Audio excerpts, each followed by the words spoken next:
Hi, everyone. Welcome back to the Nurturing Astrology podcast. I'm Dominique, your astrologer and host. And today I'm here with a very exciting and special episode where I will be introducing you to the Astrology and Education Coalition. This is a space where astrologers and astrology lovers, parents, homeschoolers and educators can come together and explore how astrology can support our children in real grounded ways in learning and in learning environments.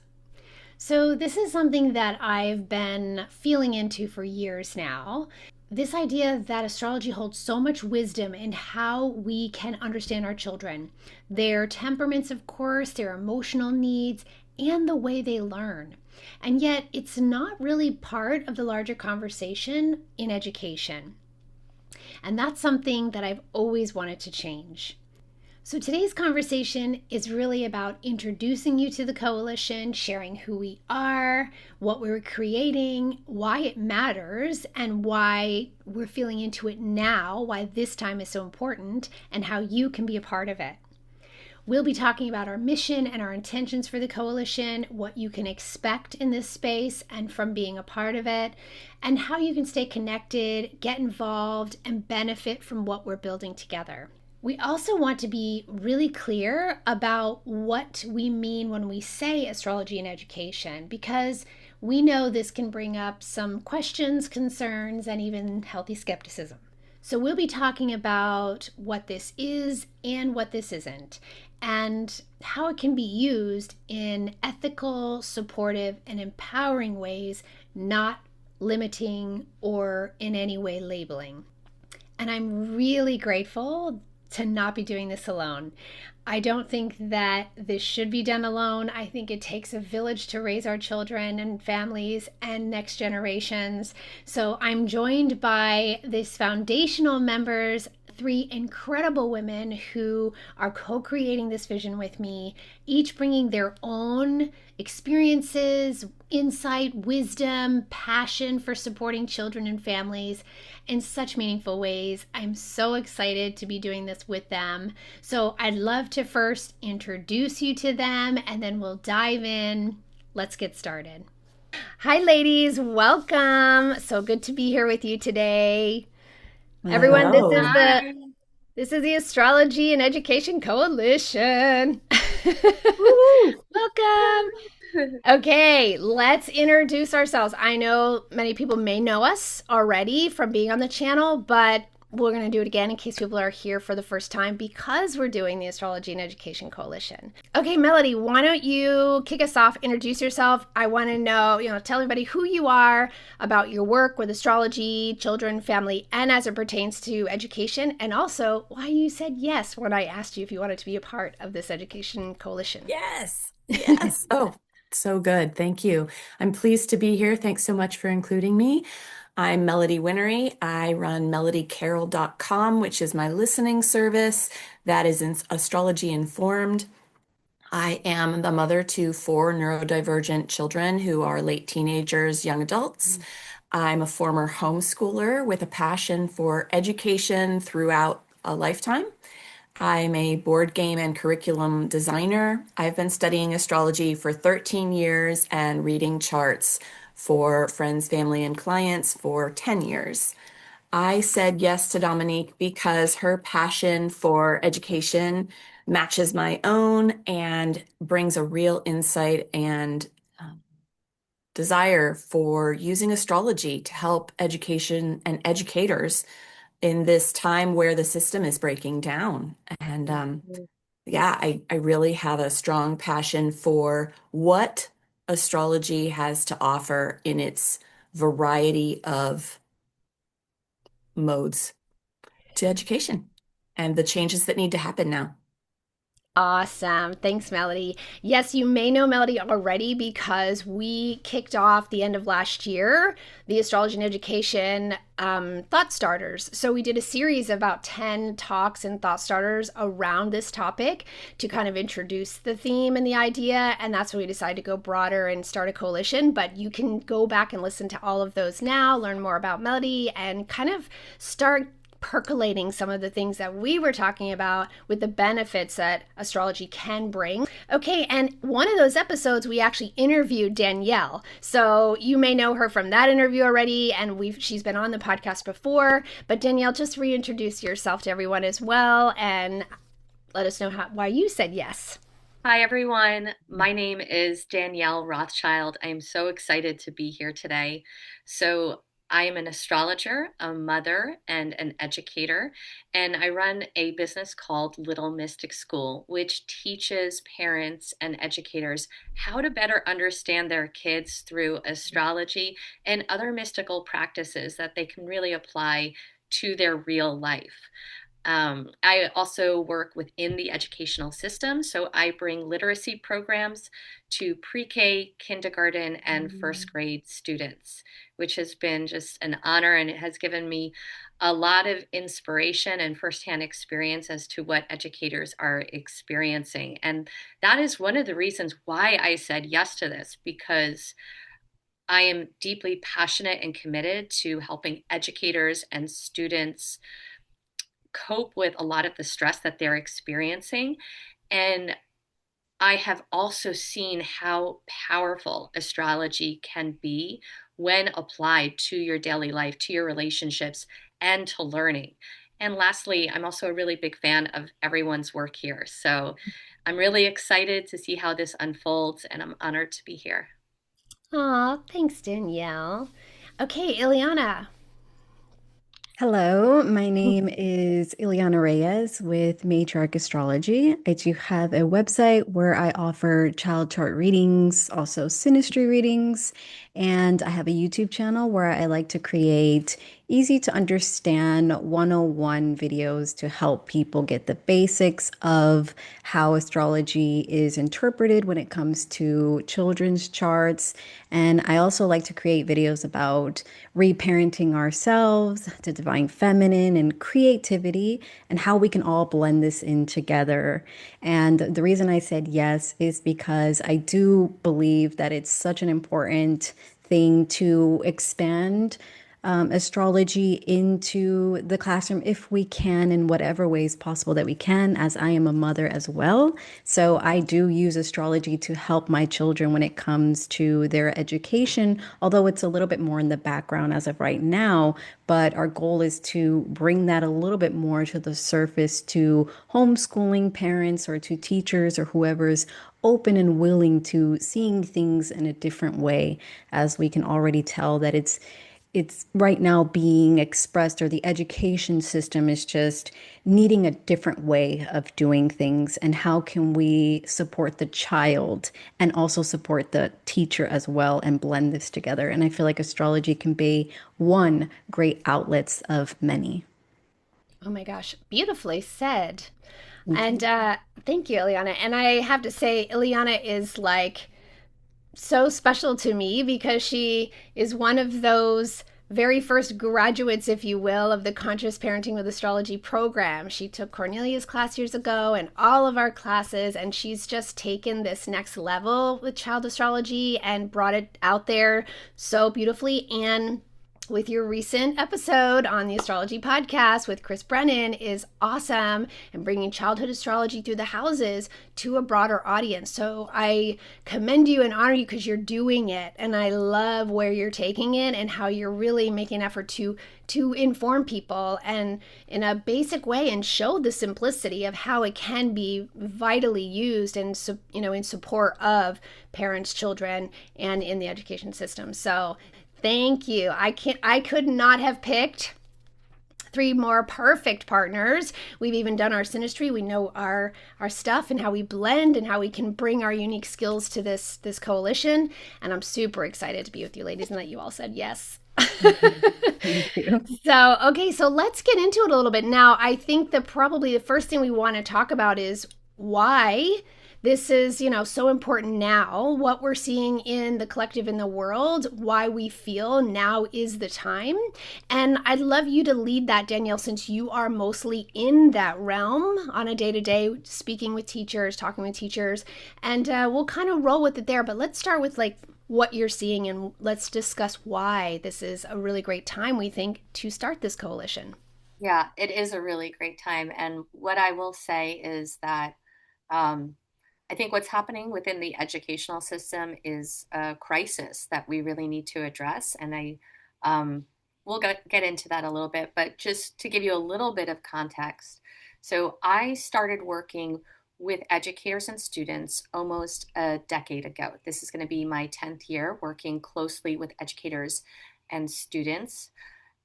So what I am sharing is based on direct experience working in the classroom.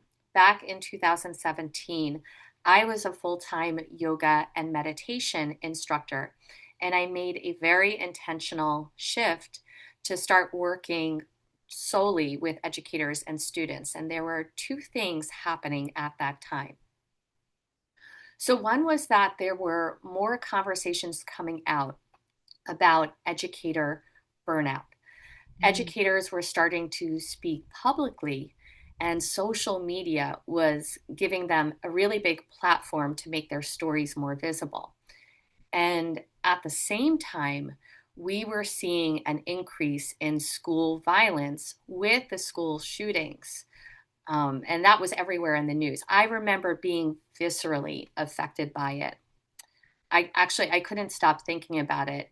And a big part of that was because I was so negatively impacted by my school experience. It was so difficult and it stayed with me well into my 30s. So what I started to do, because I wanted to be a part of the solution, was I began bringing mindfulness and yoga programs into schools. I trained educators in these practices and showed them how they could implement them into their classrooms.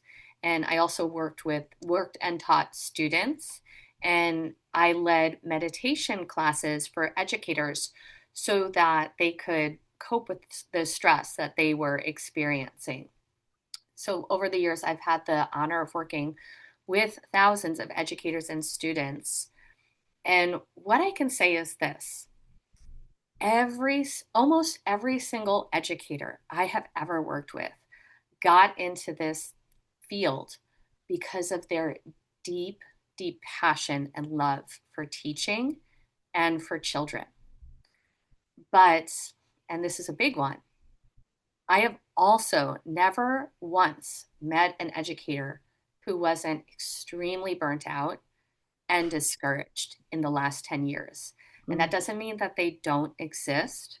You know, I'm sure that there are educators out there who really do feel supported by their schools. But the majority of what I've seen over and over again is that they are underpaid, undersupported, and overwhelmed. And just to share with you a little story, I was out to dinner with a group of friends about a month or two ago, all educators, every single one of them Wow. was feeling incredibly discouraged. And many of them are dealing with physical health issues. So, one of the women that I went out to dinner with had to take a leave of absence last year because the level of stress that she was under contributed to her having a stroke, among other chronic physical issues that she continues to have to manage. And this is not unusual anymore. So, more and more educators are speaking openly about how this profession is not only mentally stressful, but it's also harming them physically. And when you look at what is actually happening in schools and with teachers, it makes sense. So, I want us to think about this. Educators are being asked to manage anywhere from 15 to 25 children at a time, all with different emotional, behavioral, and learning needs. And at the same time, they're expected to deliver academic results and make sure that those students perform well on standard tests. So, a big reason why educators are so burnt out is because they're getting pressure from every single angle. Um, Especially with administration and parents. So, with administration, they want educators to stay on schedule, to hit all the benchmarks, make sure that they keep test scores up, and manage and regulate a huge classroom. And they're expected to do this even when the actual needs of the classroom often don't meet the expectations of what is expected of these educators. And then on top of that, there is a lot of pressure from parents who probably don't really understand exactly what educators are experiencing. There is a lot of pressure to answer emails and texts back, constantly update them, and Mhm. a lot of pressure for individual attention. So educators are stuck in the middle. They're trying to support students, manage behavior, keep classrooms from falling apart, all while answering to the administration and parents. They have to be on all day. And just saying that out loud exhausts me. All of us are parents, so we know what it's like to be exhausted and have to be on. And then imagine being an educator, and oftentimes their parents as well, having to do that. Over Mhm. time, it takes such a drastic toll on your nervous system. And we know that with nervous system, when your nervous system is dysregulated, it leads to chronic stress that affects your sleep, your ability to memorize, to communicate, your digestion, your immune system. So this is a Mhm. really, really important time to consider this. This is a crisis because a dysregulated adult cannot create a regulated environment. We're having dysregulated children and dysregulated adults all in the classroom, and we have really unreasonable expectations. And then I want to speak to what we're experiencing with children. So, children are coming into the classrooms way more stressed out than they, I think they ever were, or maybe we're just now first seeing and hearing about it. But there is more anxiety, more overstimulation, more exposure to screens. And so kids are more emotionally dysregulated. And ultimately, I think what this comes down to is that this is a systemic failure, and educators are just not valued the way that they should be. They're not properly supported. And I think that, and they're certainly not properly paid. And I Mhm. think that if we actually, as a society, valued human development, then educators would be some of the highest paid people in our Mhm. society. So Mhm. I think what we all need to realize is that these are not the same kids, but that they once were when we were growing up. These are not the same kids, but they are going to school in the same archaic system that needs to change. So that is what I am seeing. And how I personally feel is really heartbroken for these people because they came into this field with a dream, and it's like they are just slowly deflating. So I think that astrology can be super supportive and not add another thing onto their plate. It can, if anything, help them see patterns and help them to not have to effort as much. And that's really, I believe, what we're all here to help them do. Oh my gosh, Yeah. yeah, beautiful. So true. I wrote that down. I was like, health crisis. Like I didn't have that thought until you pointed that. Like another reason is the system is in a health crisis, right? Looking at it Yeah. from that perspective. That's good. So true. How about you, Melody? What are your thoughts about why you feel now is so important? I love the question, and especially leading right off of what Danielle was saying. It's got me fired up. Now, in the context of our history as a nation, my thoughts were about the system and how archaic it is. And then they went even further, just a little bit further back, to what kind of schooling was available up until the Industrial Revolution was much more of a one-room schoolhouse. It might have had up to 20 students in it, but they were all different ages and stages and learning different topics. And then we went through this change. So we know the system can change and adjust. For whatever reason, we are locked into this Industrial Revolution way of educating.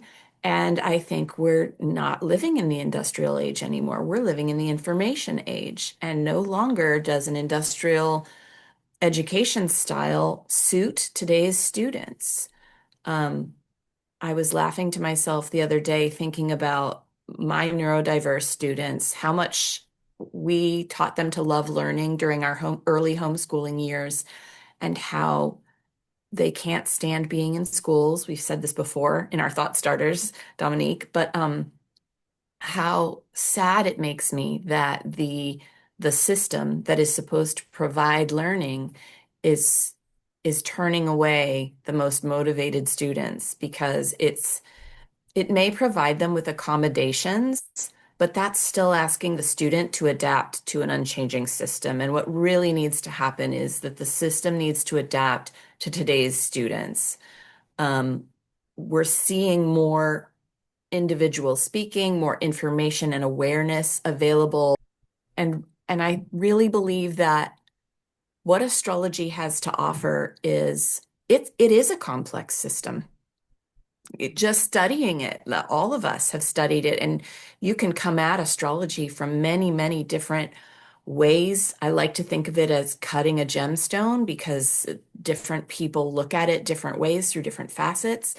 And it is a system that is adaptable. And so I think it has language, symbolism, and it touches every school subject in unique ways because it's been around for most of our history, even in ancient times. And so I really think it's relevant and time to bring it forward as something that has a lot to offer for systemic change. Oh, yeah. That would be a dream of mine if there was actually a class that was like the Right? history of astrology and how it relates to our world and our history. I mean, it would be amazing. I would love that class. Yes. Yeah. I totally agree. That was beautiful. Yeah, absolutely. And Ileana, how about you? I know you had some thoughts about even the energies we're in with, I think, Uranus and Gemini or working with the cosmos. What are your thoughts about this moment and why now? Yeah, I think when you think about Uranus and Gemini, it's about doing things different. Sometimes it requires a type of shakeup, and sometimes that can be a bit shocking, and people don't know how to initially, what do we do? You know, there's that question of what now? I believe that for a long time there has been a separation between mind, body, and spirit.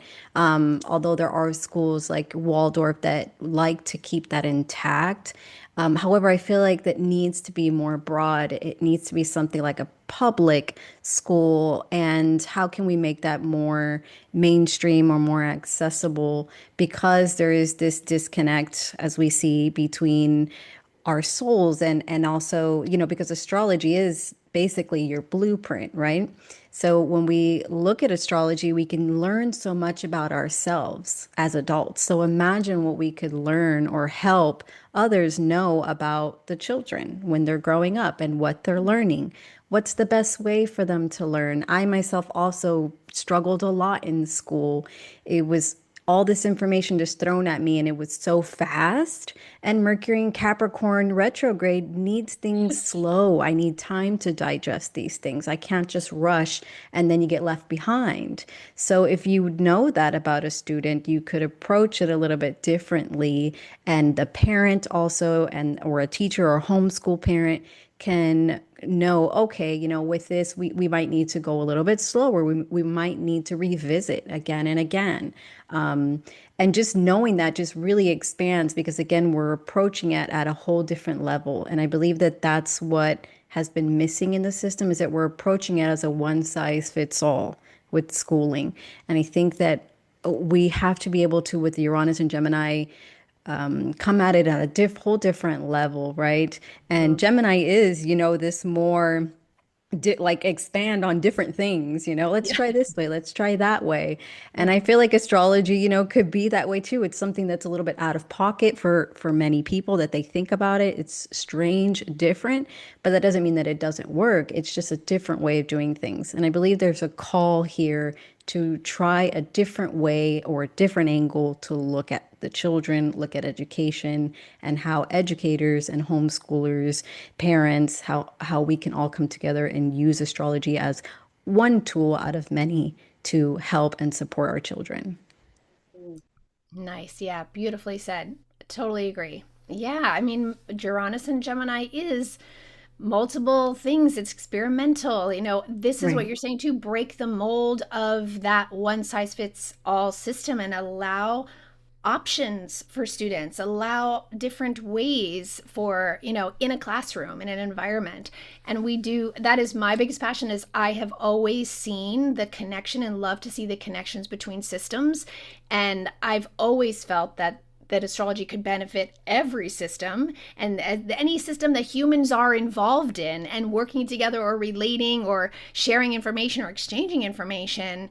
This is such a huge unique tool, and we don't want to make it difficult. We don't want to, like Danielle said, an extra thing for Mhm. teachers or parents on their plate. But so that's our goal, is to make this a little bit, a lot of it actually more accessible, and how you can start bringing it into these to this environment, which we know is not going to be easy. And given that, I want to kind of turn to sort of a little bit of the ethics of it. We also know that there's an ethical thing around privacy and charts and reading children's charts and all of these things. So there is this element of wanting to be really clear about our intentions and our mission and the principles, the core principles of what we're doing and why and how. And so we want to also inform you what astrology and education is and what it isn't, and be really clear about those principles and touch on sort of the ethics around what we're doing so that everyone is really clear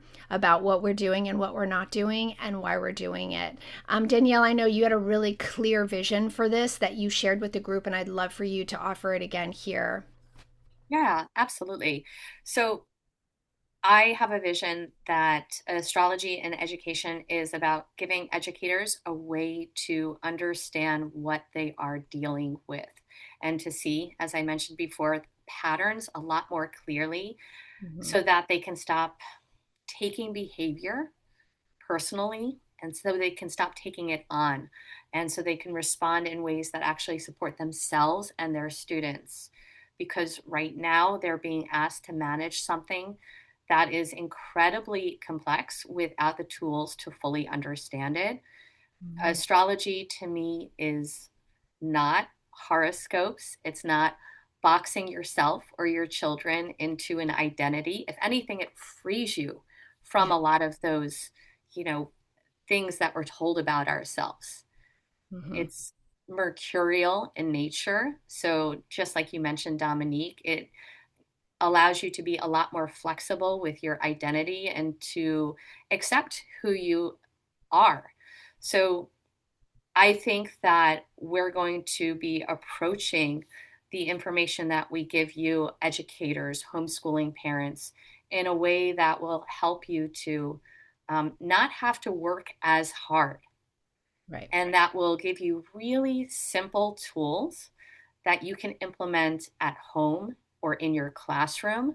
And that will also help you to become much more aware of your inherent energy Mhm. so that you can be much more mindful and careful with how much effort you put into certain things within your classroom. Yeah, absolutely.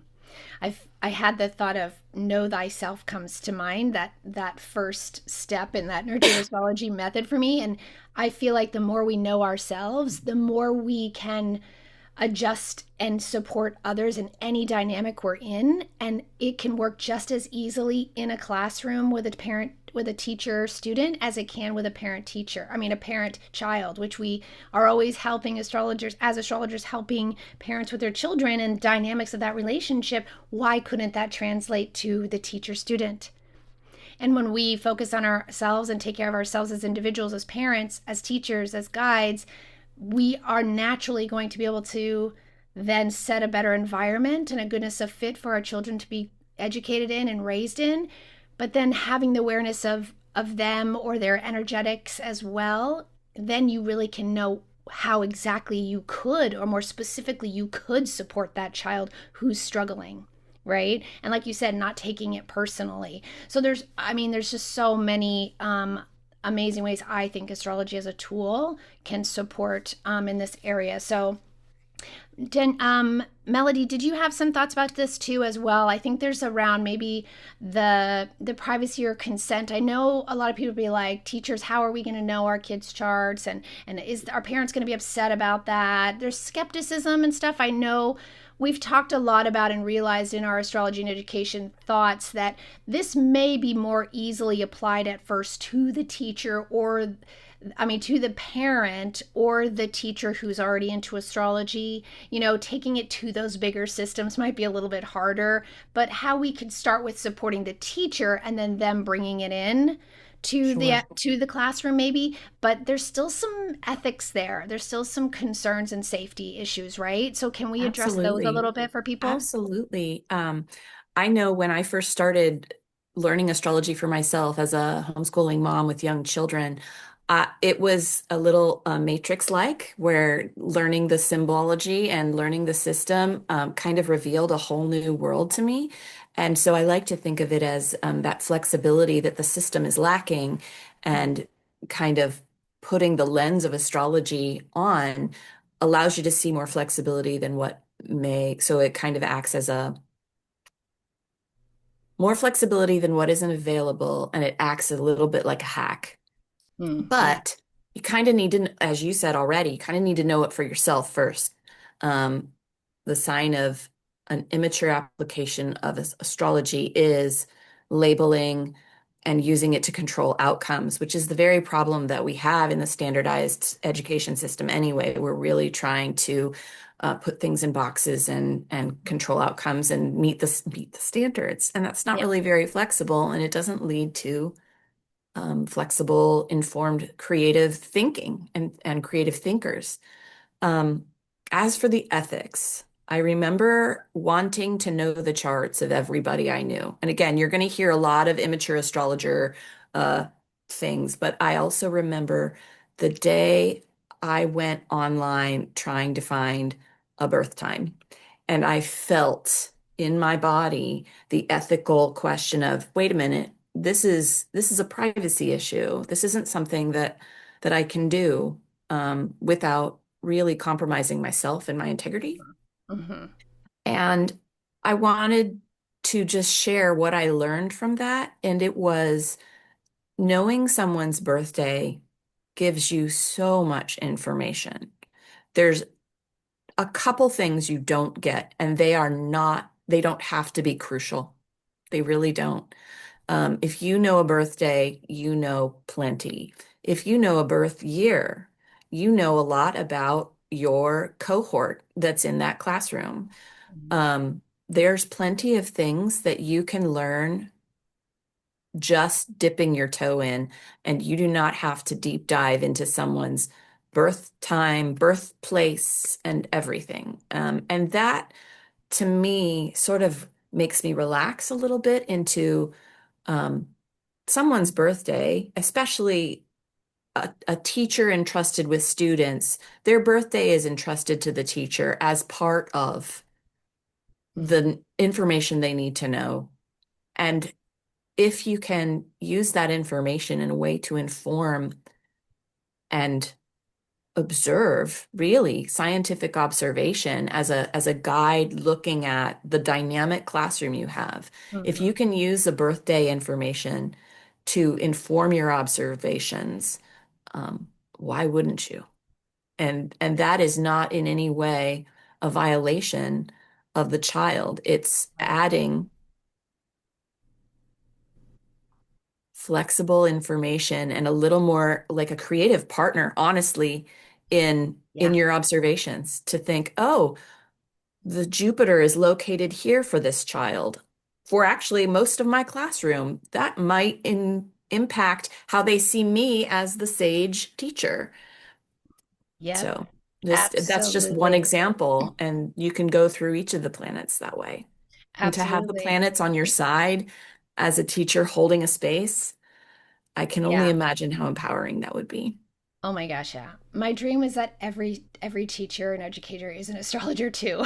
Yes. I mean, it is kind of a hack, but not in a, and it doesn't have to be in a way that labels and boxes and projects, and we're not trying to do that. We're trying to give you a skill set, a tool, an extra tool that can be so like game changing and healthy and supportive in your dynamics, and allowing your children to actually learn to love learning, right? As like if you know how they're looking at you and how you can adapt to really support them or give them more time or set your team your classroom up in groups, I think it's, and I feel like teachers are looking for outlets and support in this area. And yes, this is an unconventional one, but hey, we're in the times. Uranus in Gemini, let's try something different. Pluto's in Aquarius, it's time to shake things up and get, unconventional.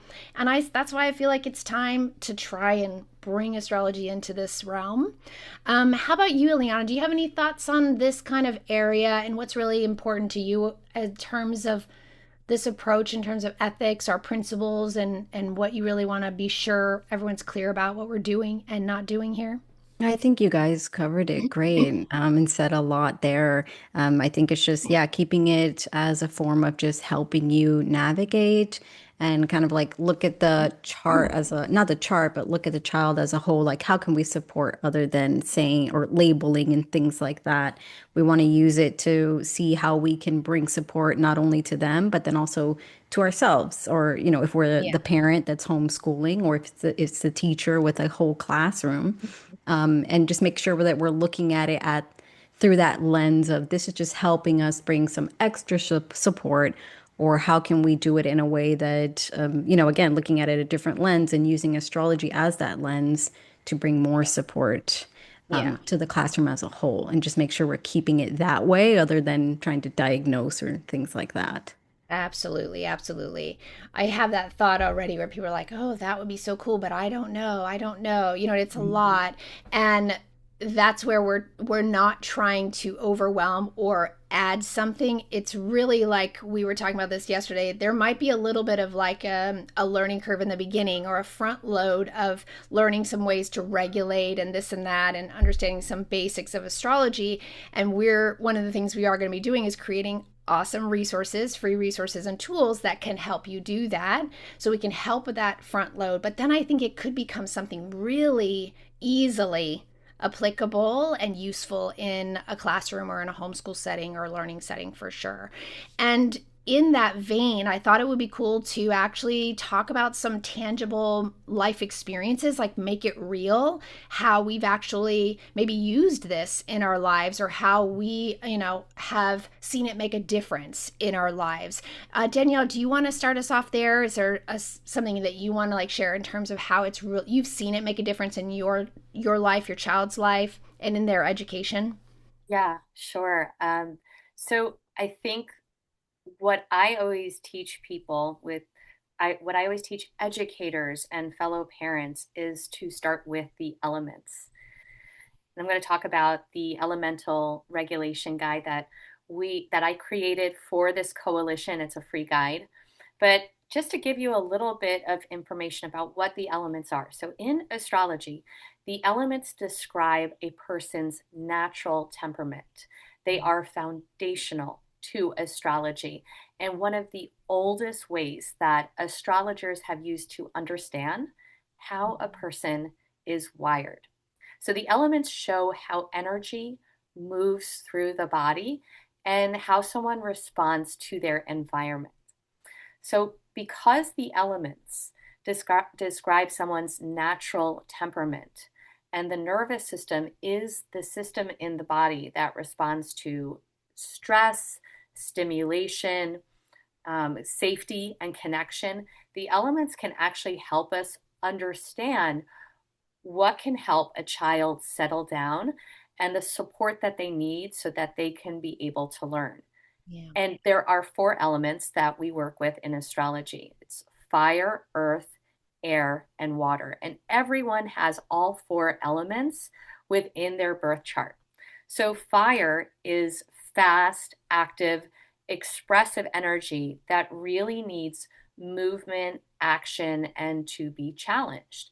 And you can often see that, and I see that in the classroom when kids are really rowdy and they can't settle down and they just want to move their body.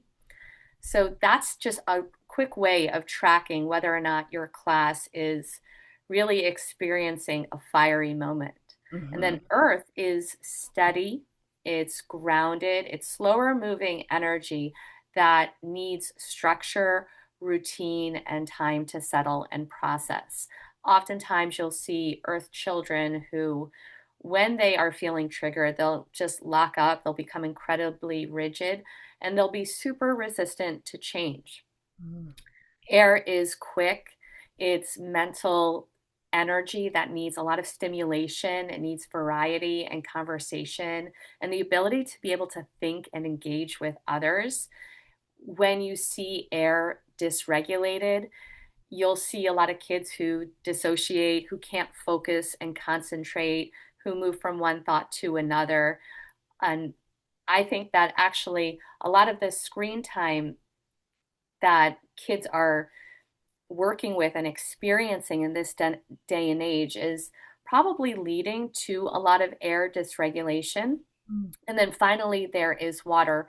If a child is water dominant, that you'll notice that they are more sensitive and receptive. They are more emotional. Their energy that really needs a feeling of safety and softness. They need connection and an environment that feels safe enough so that they can be open to learning. So I created this guide, which just gives you these basic fundamental tools and information so that you can recognize it as a homeschooling parent or an educator within yourself. You can determine what your default element is and how you can use that information to help you in the moment when you're feeling super dysregulated, work with that energy so that you don't, I hate to use the word out of balance because I don't really think it's that, but so that you can just come back to your center and become aware of what you're experiencing in the moment. Understanding your class's elemental nature and your own helps you to see what's actually happening so that you don't have to keep forcing things that aren't working. So the way that I really use this, my elemental nature in both my parenting and in the classroom is that I know that I am earth dominant. I know that when I am really tired and I feel out of control and kids are running around and I'm just not at my best, I tend to get super rigid. I focus on being really making sure everyone is following the rules. I don't leave a lot of wiggle room for flexibility. My breath becomes super tight. And it's the same when I parent. And what this information has allowed me to do was to pause in that moment. And it's as simple as just taking a few deep breaths and saying, oh my gosh, they are using way too many markers. I'm running out of markers. I want them to only use one. Danielle, take it down. You don't have to control everything right now. This is not that big of a deal. You can just allow them to have fun and to play. So it's given me, it's been very empowering, both in teaching and in parenting. The same Mm-hmm. goes with my daughter. You know, when she is playing and the house is a mess, I have a lot of Virgo energy. I tend to get super overstimulated. And when I am not aware, what that can lead to is just being kind of a Debbie Downer and, wanting her to clean everything up right then and there because I feel out of control and my nervous system on some level doesn't feel safe. So having that awareness that, oh, this is my earth energy, this is my inherent temperament that is coming to the surface, and I am able to control that now that I have awareness. And guess what? When you have that awareness and you take action on it, then you have reference that your nervous system has this reference that you're not in danger, that everything is okay. And you can start to make real physical and mental changes within your own behavior. Does that make sense? Yes. My question is for a new teacher who wants to utilize this. I know they're going to be getting the guide. Um, Mhm. can they start with their sun sign or the sun sign of the child? Do you do that if that's all they know in terms of a birthday, the energy of like a Virgo sun or a Libra, so they know it's earth or air? Is that where you would have a teacher start if they don't know a dominance? Because my thought is, oh, I should create a little bit. I have an actual thing I use with clients of how to consider that dominant element so I know and can inform them about the temperament when I do a session. But that's sort of like a delineation that there would be a next step for a teacher. So could the sun or the moon side, what would you suggest they start with? Could they do the sun and this work? I feel like it could, but Yeah, absolutely. I think you should start with the sun. okay, because The that's what sun they'll does, know. yeah, exactly. And the sun does represent a child's ego. It's their Hmm. vitality. Yeah. It's the way that they do shine their inner light out into the world. So it will be super helpful in the most basic ways. But even if you don't want to do that or that feels too complicated, right? Hmm. All you have to do is go into your class and experiment Yeah. to test it out, to notice, are your kids really hyper today? Are they like having a really hard time calming down? Well, they're displaying some qualities that shows that their fire Hmm. may be a little bit out of balance, and they may need you to work with that energy right then and there. They need to move their body. They Hmm. can't learn before they move their body. Is your classroom having a really hard time with transitions? Yeah. Are they, you know, do they seem really unable to learn new information? Well, then their earth may be out of balance. They Yeah. may need a lot more structure and stability. They may need to feel more safe. You may need to have to really get clear with Yeah. what it is they are going to learn today, what their schedule is going to be like, what the upcoming, transitions are, Yeah. and on, with air, with water. If you have a group of kids who, the other day I was teaching a group of kids and two or three of them were just experiencing, they were going through a lot of emotions. They were crying, they were lying down on the ground. And I was working with another educator who was really frustrated. And understandably, she doesn't get a lot of support, and this is something she sees regularly within this student.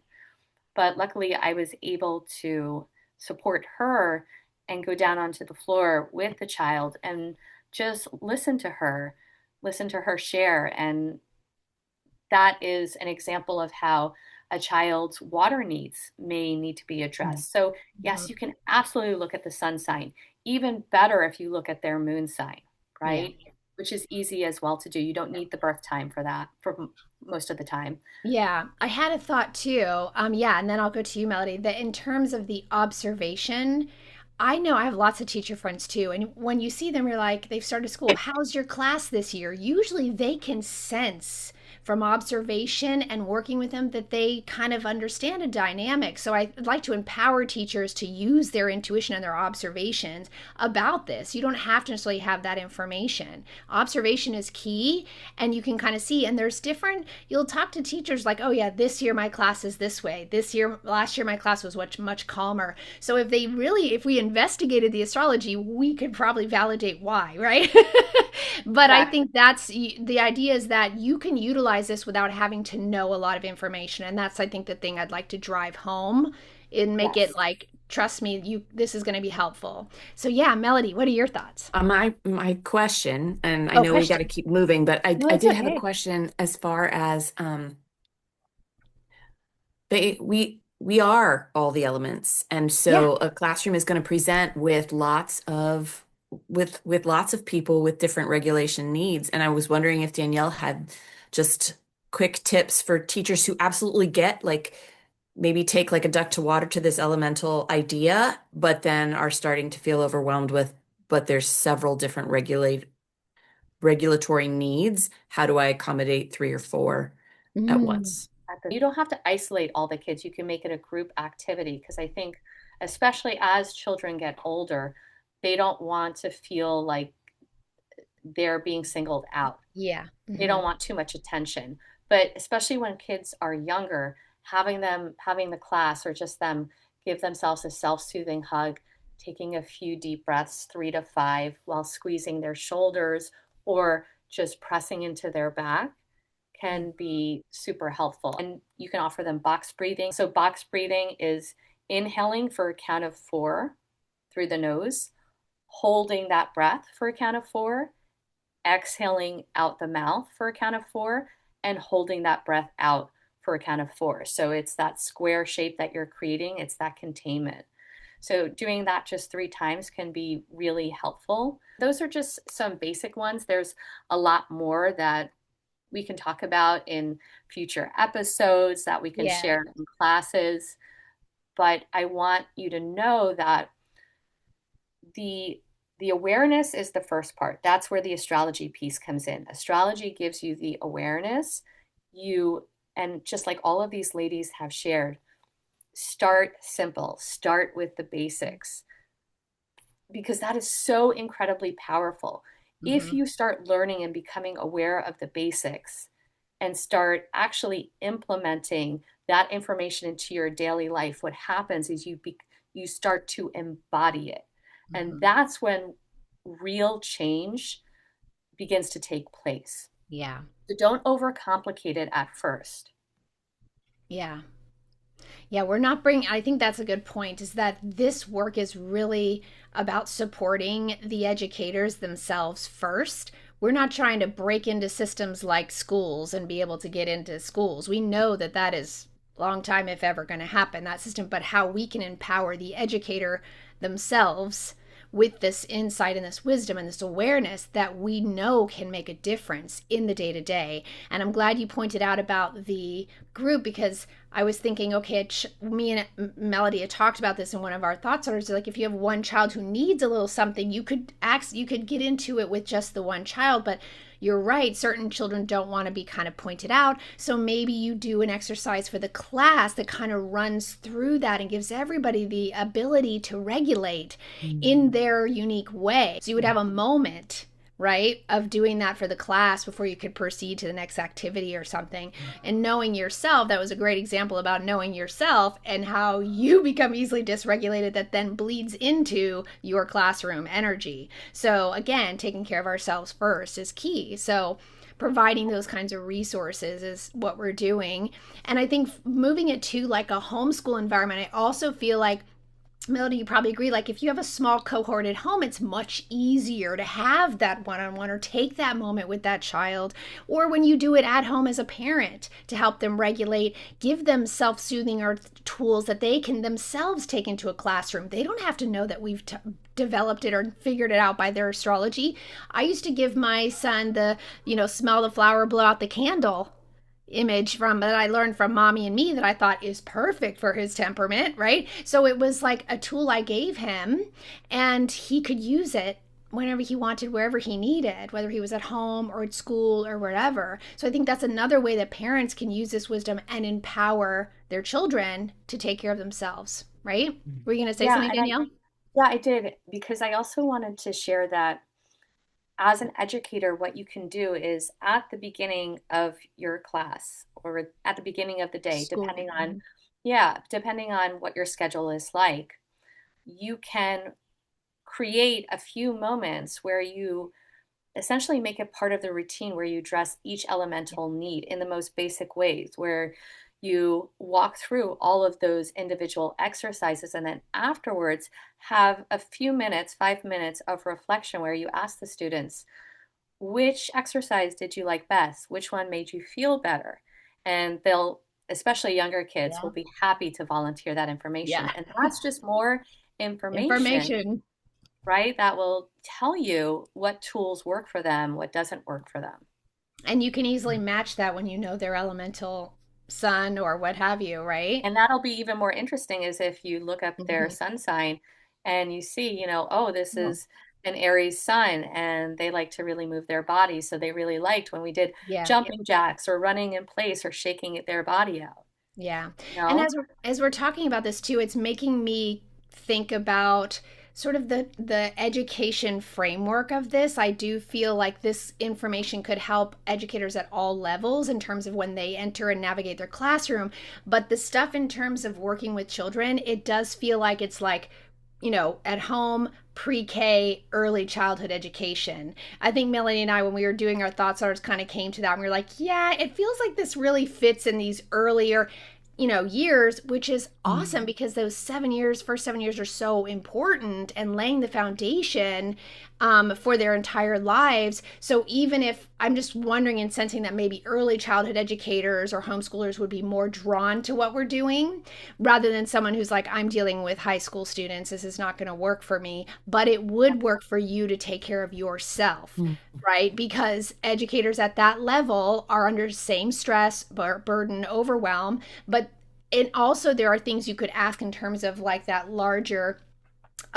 cohort, whether Jupiter or Saturn, like you have a group, right? How they're viewing you, understanding how they might be viewing you and how you can adapt and present in a way that would be useful to them. So it's like you said, Melody, almost like this little hack. And I know, Ileana, this is a key thing for you too in terms of Saturn and Jupiter and looking at those broader, looking at the class from that perspective. And you also are in the process of creating another great free resource around Jupiter and Saturn. So you want to speak to like how you have found that on a level in terms of supporting education and group learning? Yes, because if you look at the classroom, you would see that almost all of them, you may have some that are not, but because Jupiter is in a sign for about a year and then Saturn from 2 to 3 years, Yeah. that means that usually you'll get a classroom, let's say like a third grade classroom where all of them were born. Most of them will be born in the same year, meaning they will have the same Jupiter sign or the same Saturn sign. Again, you can have one that was either held back or delayed or maybe even advanced where they skipped forward. So you'll have those where you want to make sure how to work with that specific child. But Jupiter is like how, you learn and grow, how the class learns and grows. And then Saturn is how you apply the rules and the structure, because you need those two when you're teaching. So this can apply even if you don't have a classroom. It's still good for homeschoolers if you're the homeschooling parent to know that. And, you'll have different kids, different ages too. So it's really good to know that, right? When you're dealing with homeschooling. And this is the energy of the classroom. So to me, for example, I have Jupiter in Cancer. And the teacher that I always remember, her name was Miss Wright. And I still remember her. She was my fourth grade teacher, the most amazing one. And I'm thinking, I believe it's because I have Jupiter in Cancer and she's the only teacher that had this warm, Cancerian energy to her. She would just walk around the room like a fairy and she would speak to us in such a calm tone and she was just so nurturing with everything she taught us. And I really felt like I learned so much in that grade and I didn't feel so pressured because of her and the way that she brought things to us and she let us use our hands and she had us grow caterpillars. Like we had caterpillars that we watched them go into a cocoon. So it was this nurturing energy that I got from her. And I never forget that whole year out of all my schooling, it was Miss Wright. And I feel that, yeah, that's that Jupiter in Cancer, where I wish I Mhm. would have had that for every grade. It would have changed everything. So it's that learning style of the classroom. So, let's say you had a Jupiter in Cancer class, right? So you would want to approach that class for that year in, structuring things a little bit more like hands-on. I don't remember why we were doing the caterpillar thing. It was a science thing, but, bringing in the curriculum and maybe just altering it as much as you can. Because I understand that teachers, they have their hands tied in how much they can change and flip around. But as much as you can, maybe tweak it a little bit to make it more, that Cancer thing. And that's where I'll have this printed out version for people to see, because many teachers are gonna be like, well, what's Jupiter in Cancer? What's Cancer energy? And that's more about learning through these more nurturing ways. How can we incorporate nature, if we can, in our learning environment, right?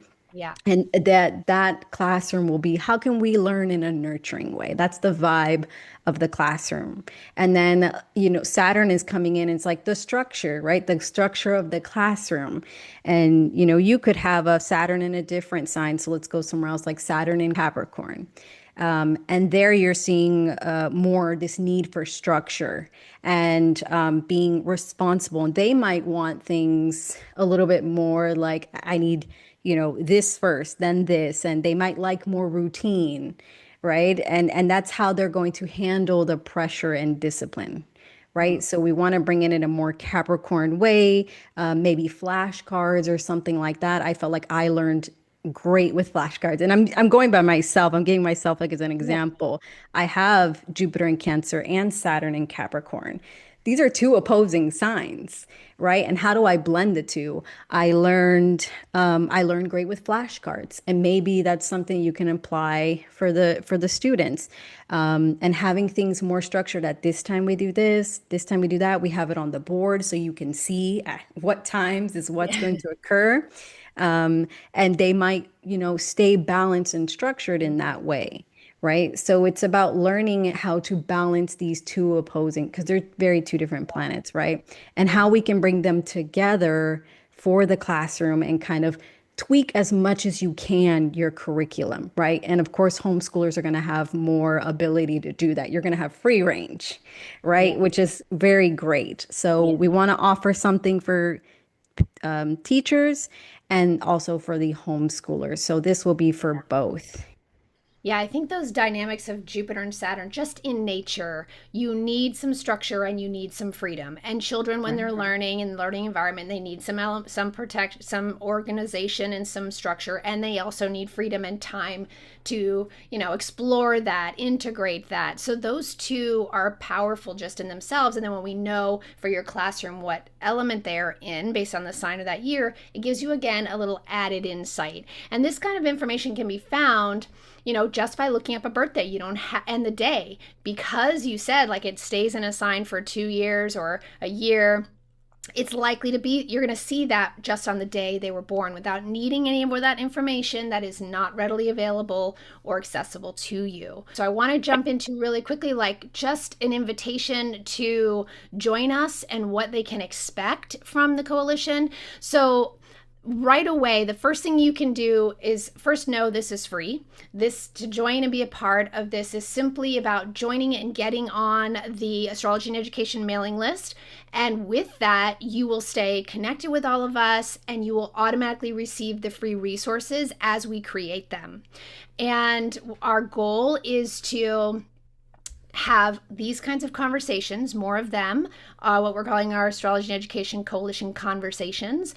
Hopefully we'll do them maybe monthly, where we get into a deeper subject, or taking even a question from the community in terms of what we find the people are joining us, what they're really curious about, what they want to learn about or need from us to provide.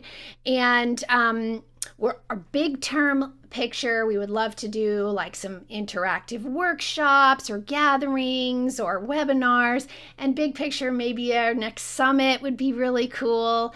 But we really want to first invite you as a astrology lover and astrologer who's working in education or at home or has children, educators, teachers. Even if you don't know a lot of astrology, don't be afraid to join us. If you see or resonate with what we're saying and would love to learn more about it, you are welcome. I don't want to scare anyone with like, oh, astrology's too big, it's too much. I don't even want to try, please join us. Come, listen to our other conversations if you want to learn more first about us. But I encourage anyone at all levels and interest, and educators at any level or interest, you can go to nurturingastrology.com, go all the way to the bottom, and you'll see us there, Astrology and Education. Click that, learn more, and sign up.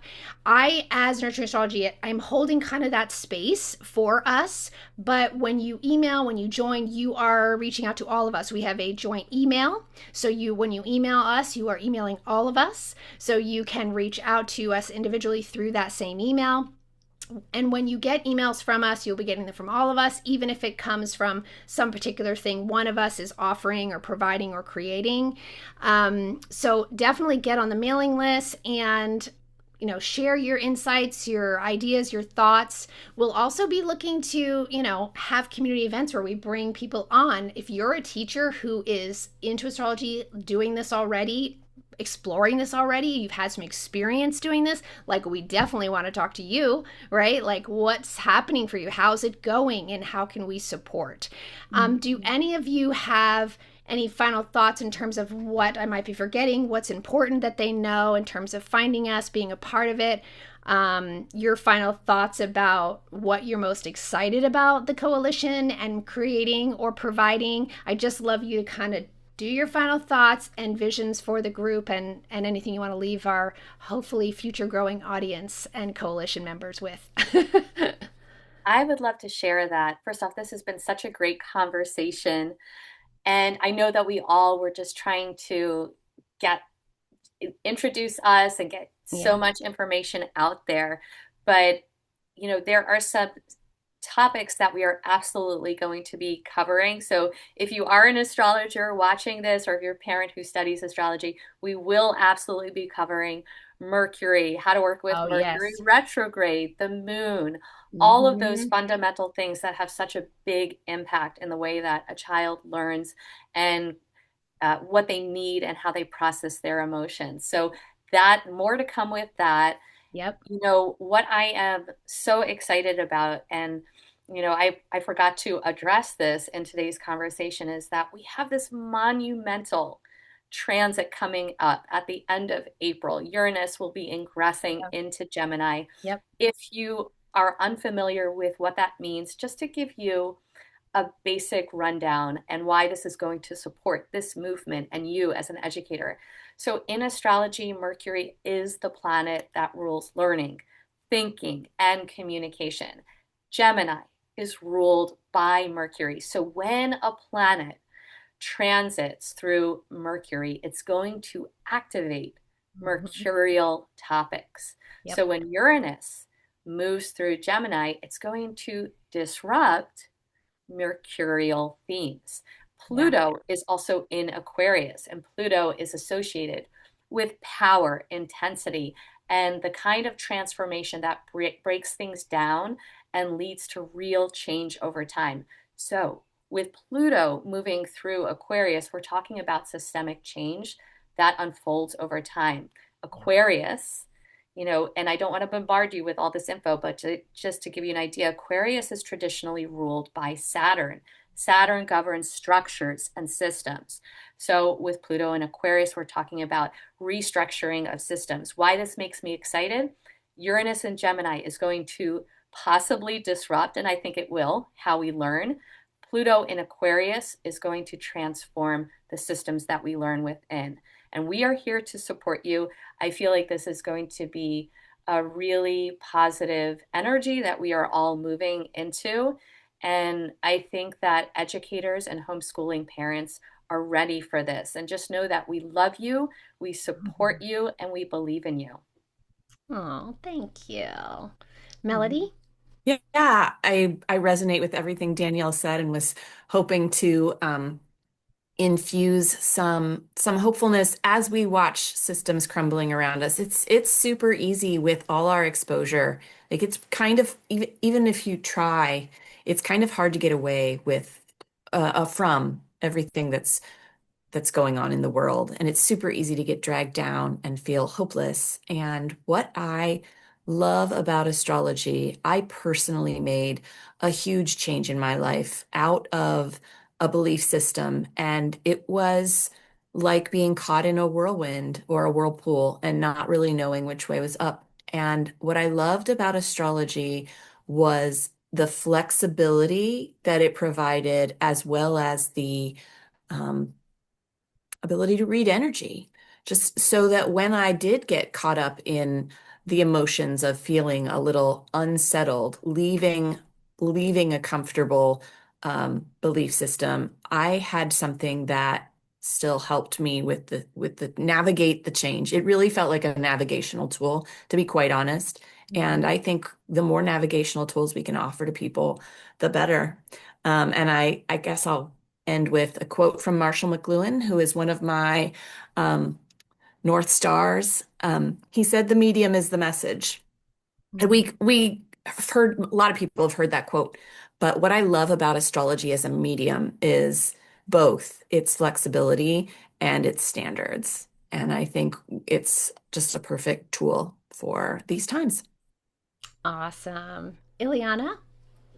Yes, with Uranus going Gemini, I believe that it's also, yes, it's a shakeup, but then it's also about doing things in a different way, right? And doing it, what people might find odd or even ahead of its time too, Mhm. right? Because, with that, it's a lot about things that people aren't really used to. And that's, I believe that all of this is going to be such great info because if you do see shakeups, you're going to have people trying to find different ways of how to do something naturally, right? And that's where we could say, hey, we have something here where we can offer you one different angle that you can approach it that's a little bit more connected with the child as a whole or the student as a whole. Yeah. And I think that the Jupiter is a great, easy start so that you're not so overwhelmed with Jupiter and Saturn because you don't have to say, what's a birth chart? And, it's Yeah. just, it's very easy, I think, intro. And then, of course, we have things that go deeper like Mercury. And I would love to touch more on the topic of the third house and the ruler of the third house. I think that's something that I look at a lot when it comes to my own children when I'm looking at their education and how to help them and support them. I look, yes, at Mercury, and then I look also at the third house ruler because it tells me a lot too. So those are things that we can expand on. Astrologers would probably be very, very interested in that. And of course, we want to present everything in a way that's easy to understand, whether you're a beginner or advanced parent, teacher, or astrologer. Absolutely. Yes. I was writing my notes as you were saying that because when you were talking about Uranus and Gemini, I was like, yes, this beginner's mind, this openness to doing things different. Like this is also a call to educators to open your minds to the possibility of trying this unconventional tool as a way to support you because that's Aquarius, very unconventional, right? So this is the time we're trying to take advantage of the energies of the moment and trying things that are different and saying, hey, here's a possibility. How about this?